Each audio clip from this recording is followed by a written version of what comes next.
চট্টগ্রামে বন্যার পানি নেমে যাওয়ার পরেই বেড়েছে পানিবাহিত রোগের প্রকোপ। বিভিন্ন হাসপাতালে বাড়ছে রোগীর চাপ। চট্টগ্রামের ফৌজদারহাট বিআইটিআইডি হাসপাতালে আছেন আমাদের প্রতিনিধি মনিরুল ইসলাম। আমরা বিস্তারিত জানতে যুক্ত হচ্ছি তার সঙ্গে। মনিরুল, পানি নামার সঙ্গে সঙ্গে আসলে পানিবাহিত বেশ কিছু রোগের প্রাদুর্ভাব দেখা দিচ্ছে বা দেখা যায় সবসময়। এখন পর্যন্ত সেখানে কি অবস্থা এবং হাসপাতালগুলোতে রোগীর কি অবস্থা, ডাক্তাররা কি বলছেন?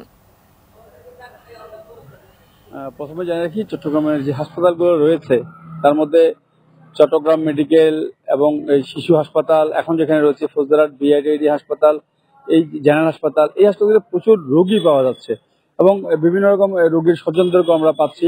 আমরা অনেকের সাথে কথা বলেছি যে এটা কেন আসলে হচ্ছে। তো যারাই এখানে এসেছেন সে ধরনের রোগীর স্বজনরা বলছেন যে ওনারা যে পানি বন্দী ছিল, পানি নেমে যাওয়ার পরে ওনারা নর্মাল পানি খেয়েছেন, অর্থাৎ টিউবওয়েল থেকে খেয়েছেন বা জমানো পানি খেয়েছেন, তারপরে ওনারা এই রোগগুলোতে আক্রান্ত।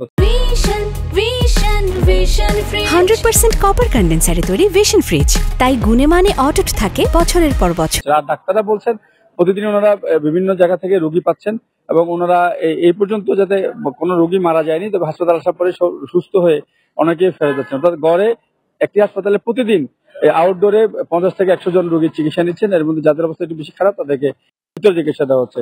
একজন স্বজনকেও যদি আমি একটু যুক্ত করে নেই, যে উনি ইপিজেড থেকে এসেছিলেন বলছিলেন, আপনারা কি জন্য আসলে আপনাদের এই ডায়রিয়াটা হচ্ছে বলে আপনারা কি মনে করেন, কিরকম পানি খাচ্ছিলেন বা পানি বন্দী ছিলেন কিনা?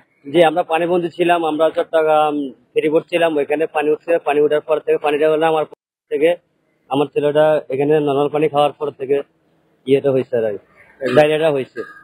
যে আপনি শুনছিলেন একজন স্বজনও বলছিলেন যে আসলে এই এরকম চিত্র সব জায়গাতেই রয়েছে, অর্থাৎ নর্মাল পানি খাওয়ার পরেই এই রোগীদের সংখ্যা কিন্তু বিভিন্ন জায়গা থেকে বাড়ছে এবং অনেকেই ডায়রিয়া কন্ট্রোল হচ্ছে না, তখন হাসপাতালে এসে ওনারা চিকিৎসা নিচ্ছেন এবং হাসপাতালে আসার পরেই স্যালাইন বা অন্যান্য চিকিৎসা সেবা দেওয়ার পরে সেই রোগীরা কিন্তু আস্তে আস্তে সুস্থ হচ্ছেন এবং বাড়ি ফিরে যাচ্ছেন। তো